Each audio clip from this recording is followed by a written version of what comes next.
இயேசு கிறிஸ்துவின் இனிய நாமத்தினாலே மகா ரூபவதி அன்பர்களுக்கு என் அன்பின் வாழ்த்துக்களை தெரிவித்துக் கொள்கிறேன். மகா ரூபவதி டிவியை பார்த்து கொண்டிருக்கும் ஒவ்வொரு நேயர்களுக்கும் என் அன்பின் புத்தாண்டு வாழ்த்துக்களை தெரிவித்துக் கொள்கிறேன். 2026 இந்த 26வது வருஷத்துல கர்த்தர் நம்மளை அபரிதமாக ஆசீர்வதிக்க போகிறார். ஆதியாகமத்துல தான் நிறைய ஆசீர்வாதத்தை நம்ம பார்க்கிறோம். முதல் அதிகாரத்திலேயே ஆதியாகமம் 1:22 தேவன் அவைகளை ஆசீர்வதித்து நீங்கள் பழுகி பெருகி சமுத்திர ஜலங்களை நிரப்புங்கள் என்றும் பறவைகள் பூமியில் பெருக கடவுது என்றும் சொன்னார். முதல் ஆசீர்வாதம் என்ற யாரெல்லாம்னா தெபராலும் யாகேல் என்று பெண்மணிகள் வர்றாங்க. நம்மளுக்கு பெண்மணிகள்னாலே ஒரு ரொம்ப சந்தோஷமா இருக்கும். அதுவும் 2 பெண்மணிகள் ஆசீர்வாதத்தை கூறுறாங்க. நிறைய இடத்துல 2 பெண்மணிகள் சேர்ந்தாலே ரொம்ப சந்தோஷப்படுவாங்க. சில நேரத்தில் அவங்க பொறாமப்படுறதுக்கும் சான்சஸ் இருக்குது. ஏன்னால் லேயால் ராகேல் எடுத்துக்கிட்டா ராகேல் அழகாக இருக்கிறாருன்ட்டு லேயால் கொஞ்சம் மன கஷ்டம் இருந்துச்சுது. அப்புறமா லேயாலுக்கு குழந்தை பிறந்துட்டு ராகேலுக்கு பொறாம வந்துச்சுது. இப்படியெல்லாம் பெண்கள் 2 பேர் கூடுனா கொஞ்சம் வேண்டாத விஷயமும் வருது. அதே நேரத்தில் மற்ற கோணத்தில் பார்க்கும்போது இன்னொரு இடத்துலையும் அப்படிதான்.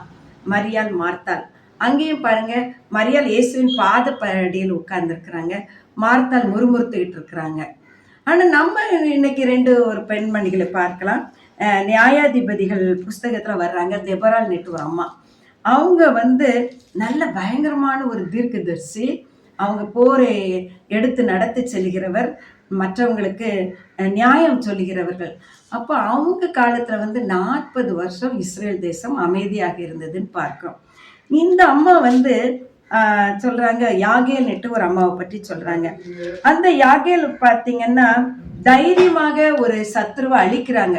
ஒரு சுத்தியலையும் ஒரு கூடார ஆணையையும் வச்சு சத்ருவின் மண்டையில போட்டு அவர் சாவகடிச்சிடுறாங்க. பாருங்க, நம்மளுக்கும் நிறைய சத்துருக்கள் இருக்கதான் செய்வாங்க. சுத்தியல் ஆகிய அந்த நம்மளுடைய ஜபத்தையும் ஆணியாகிய அந்த நம்மளுடைய வேத வாசிப்பையும் நம்ம விடாமல் இருந்தால் எத்தனை சத்துருக்கள் வந்தாலும் நம்ம ஜெயிக்கலாம்.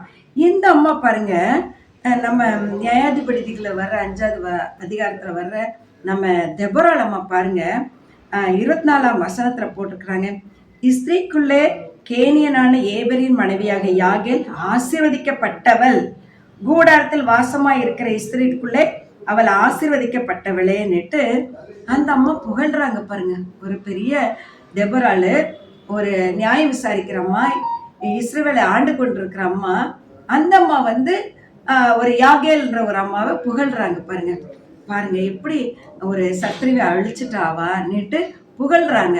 நம்மளும் அப்படிதான் பாருங்க, ஒருத்தருக்கு ஒருத்தர் நம்ம புகழணும். இப்போ வீட்டுக்குள்ள அம்மா மகளை புகழணும், மகள் அம்மாவை புகழணும். அப்போ அவங்க 2 பேருக்குள்ள ஒரு நல்ல ஐக்கியம் கிடைக்கும். அதே போல மருமகள் மாமியாரை புகழணும், மாமியார் மருமகளை புகழணும்.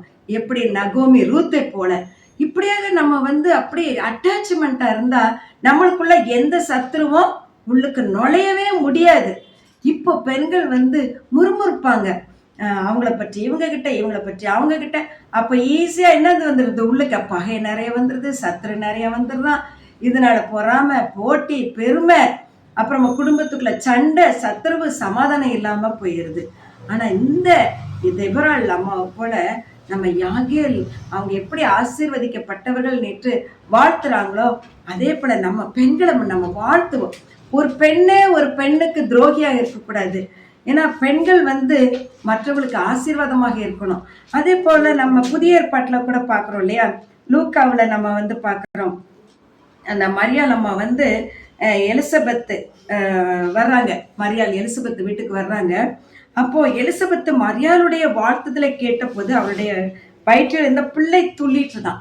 வயிற்றுக்குள்ள இருக்கிற பிள்ளை கூட துள்ளுற அளவுக்கு அவ்வளவு பெரிய வாழ்த்துதல் சொல்றாங்க. பாருங்க, நம்மளுடைய ஒவ்வொரு சரீரமும் துள்ளணும். ஒருத்தருங்க வாழ்த்துதல் சொல்லணும்னா ஒவ்வொரு சரீரமும் துள்ளணும். அப்படியே நம்ம அவங்களுக்கு என்ன வாழ்த்துதல் சொல்லலாம், நம்ம கண்ணு அழகா அப்படியே சூப்பரா கொண்டு வரணும். நம்மளுடைய கை கால்கள் எல்லாரும் அவர்களை ஆசீர்வதிக்கிறதுக்கு துள்ளணும். அப்போ இந்த அம்மா பரிசுத்த ஆவினால் நிரம்புறாங்க. சரி, எலிசபெத் அம்மா பரிசுத்த ஆவிக்குள்ள நிரம்பி உரத்த சத்தமாய் அவங்களே வயசானவங்க, அவங்க வயிற்றுல பேபி இருக்குது. ஆனா இந்த சின்ன வயசு பொண்ணை பார்த்து மரியாதை பார்த்து அவங்க கத்துறாங்க. எப்படி கத்துறாங்க? ஸ்திரிக்குள்ளேயே நீ ஆசீர்வதிக்கப்பட்டவள், உன் கர்ப்பத்தின் கனியும் ஆசீர்வதிக்கப்பட்டது சொல்றாங்க பாருங்க. ஒரு வயசான அம்மா ஒரு சின்ன பொண்ணை சொல்றாங்க, நீ வந்து ஆசீர்வதிக்கப்பட்டவள்னு சொல்றாங்க. பெண்ணே நீ ஆசீர்வதிக்கப்பட்டவள் அந்த அம்மா சொல்றாங்க பாருங்க. அப்போ எப்படி சொல்றாங்க? அவங்க பரிசுத்த ஆவிக்குள் நிரம்பி. அப்போ ஒரு பெண்ணுக்குள் பரிசுத்த ஆவி வரும்போது தான் அவங்களுக்குள்ள ஒரு பலன் வருது. பைபிள்ல போட்டிருக்குதுல, அப்போஸ்தலர் 1:8 போட்டிருக்குது. அப்போஸ்தலர் 1:8 நம்ம எடுத்து வச்சுக்கிட்டோம்னா பார்க்கலாம். பரிசுத்த ஆவி உங்களிடத்தில் வரும்போது நீங்கள் சோர்வடைந்துன்னு போடல, பலன் அடைந்து. நம்மளுக்கு பலன் வேணும். ஒருத்தருங்களை வாழ்த்தணும்னா நம்மளுக்கு பலன் வேணும். எருசலேமிலும் யூதேயா முழுவதிலும் சமாரியாவிலும் பூமியின் கடைசி பரியந்தம் எனக்கு சாட்சிகளா இருப்பீர்கள். ஆமென், ஹல்லேலூயா. அப்போ எருசலேம்னா என்னது? நம்ம தான் எருசலேம். நீங்களே அந்த ஆலயம் போட்டிருக்கு. அப்போ ஒரு ஆலயம் எப்படிப்பட்டதாக இருக்குது? அந்த ஆலயம் பரிசுத்தமானது. அந்த பரிசுத்தமான ஆலயத்துக்குள்ள எல்லாரும் போய் பரிசுத்தத்தை பெற்றுக்கொண்டு வருகிறார்கள், ஆவின் அபிஷேகத்தை பெற்றுக்கொள்கிறார்கள். அப்போ நாமளும் ஒரு ஆலயமாக இருக்கிறதுனால நம்ம பரிசுத்தமா இருக்கணும். நம்மளுடைய ஆவி, ஆத்மா, சரீரம் மூன்றும் பரிசுத்தமாக ஜீவிக்கணும். அப்போ எருசலேம், அதுதான் எருசலேம்.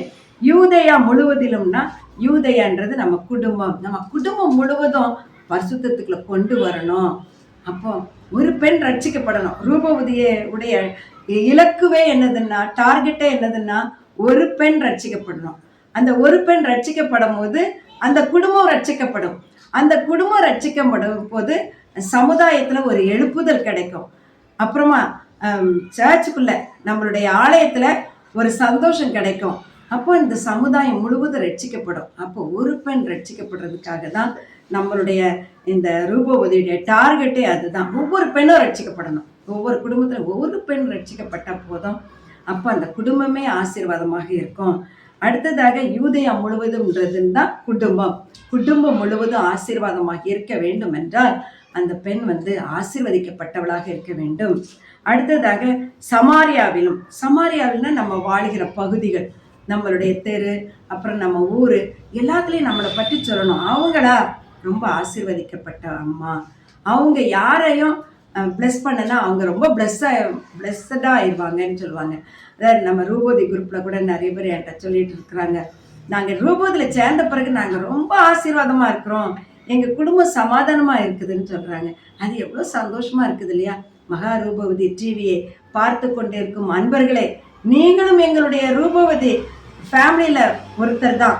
நீங்களும் வாங்க, கர்த்தருடைய ஆசீர்வாதத்தை பெற்றுக்கொள்ளுங்க. அடுத்ததாக பூமியின் கடைசி பரியந்தமும் எனக்கு சாட்சிகளா இருப்பீர்கள். அப்போ பூமியின் கடைசி பரியந்தமும் நம்ம சாட்சியா இருக்கணும்னா என்ன ஆகணும்? முதல்ல நம்மளுக்குள்ள சாட்சியா இருக்கணும். ரெண்டாவது நம்ம குடும்பத்துக்குள்ள சாட்சியா இருக்கணும். மூணாவது நம்ம பணி செய்கிற இடத்துல, நம்ம வாழ்கிற சமுதாயத்துல சாட்சிகளா இருக்கும் போது பூமி எல்லாம் சாட்சிகளா இருக்கும். இதுக்கு உதாரணம் வந்து மதர் தெரேசா அம்மா தான். அவங்க தனிப்பட்ட முறையில் அவ்வளோ பரிசுத்தமாக இருந்தாங்க. அதுக்கு பிறகு அவங்க சின்ன ஊழியத்தை தொடங்கினாங்க. அந்த ஊழியத்தின் மூலமாக அவங்க ஏழ்மை, அப்புறமா வந்து நிறைய கஷ்டப்பட்டவங்க, அவங்க மத்தியில் ஊழியத்தை தொடங்கி இன்னைக்கு பாருங்க, இத்தனை நூற்றாண்டுல அவங்களுடைய பேர் உலகம் முழுவதும் பேசப்படுகிறது. அப்போ நம்மளும் உலகம் முழுவதும் பேசப்பட வேண்டும் என்றால் நம்மளும் பரிசுத்தாவின் அபிஷேகத்தை பெற்றுக்கொள்ள வேண்டும்.